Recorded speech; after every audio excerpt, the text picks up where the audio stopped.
I'm here with Jeff Barnhart, who has been a farmer almost half his life.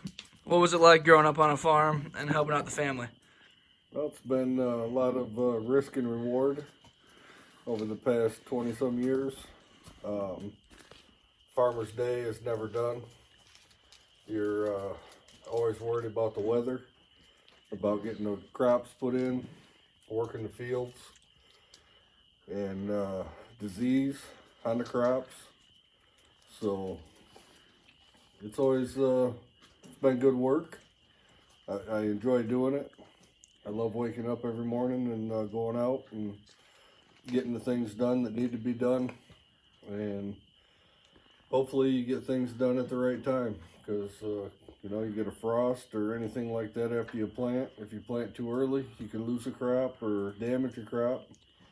And that has a lot of effect on the overall profit of the farm opposed to the cost of putting the crops in. So it's been it's a lot of work, many hours spent in the field that you should have been at a ball game or a sporting event or maybe a pageant for one of your daughters.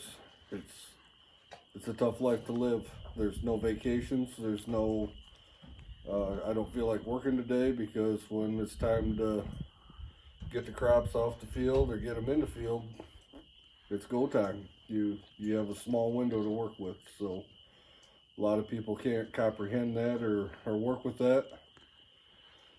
It's just a way of life. You just gotta buckle down and do what needs to be done and hope you can get it done in the time frame that you've been allowed to get it taken care of. So what was it like after the farm was sold for the family, and then you went in the construction business and then backed out and started helping a local family-owned farmer around here that you've known for years? It's been good. It's worked out well. I'm able to work full time in construction as a union operator, and also it works with my schedule. A lot of times when planting or harvesting is going on, that's our slow times. So I'm able to help out a couple local farmers on top of what we have going on here at the farm to either haul grain into the mills for them late at night so that their trucks are empty in the morning so that they can continue picking while I'm at work and then repeat the cycle the next day. So what do you think about GMOs and how they're affecting local family-owned farms around here and throughout the United States? Well, I feel the GMOs are, good in some aspects, but also they hurt some farmers in another because you're forced to buy certain seed from the major manufacturers at a high dollar when the markets are low, and you can't harvest a crop at that point with the fuel and cost of everything for planting, fertilizing, and harvest and getting it into the fields and still turn a profit. So that's really hurting the small farmers in the area. Now, is most of the seed come from the four big owned manufacturers, or do you buy it from the other 20% of the local family-owned manufacturers with the seed? A lot of the seed that the farmers we use and the farmers I help out are generally, you figure that out a year in advance to who has the best deal or the best incentives.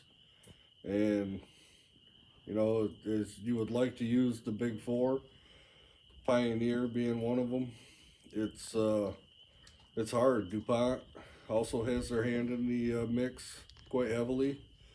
And by the time that you pay their fees and their expenses for their genetically modified seed and everything else, the cost of what they have to offer, you can't offset with your planting time and your harvest to make things, come together economically. It's a very tough business, especially with the stock market and the grain markets.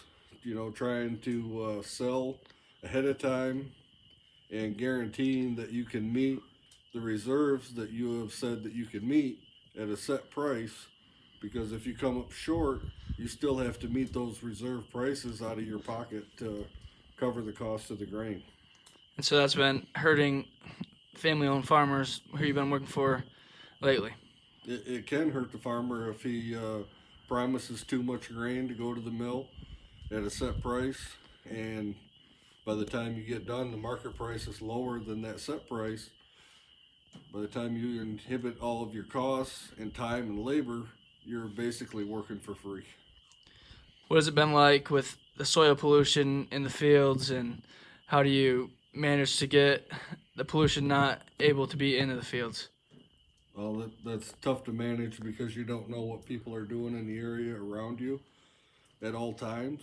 So it may take a few years for you to figure out if somebody's been dumping or doing something that's not good for the crops or the soil. And it could take a few years for you to build up your lime and your soil concentrates back to the correct pH levels to where you can get a productive crop. Thank you for your time. You're welcome.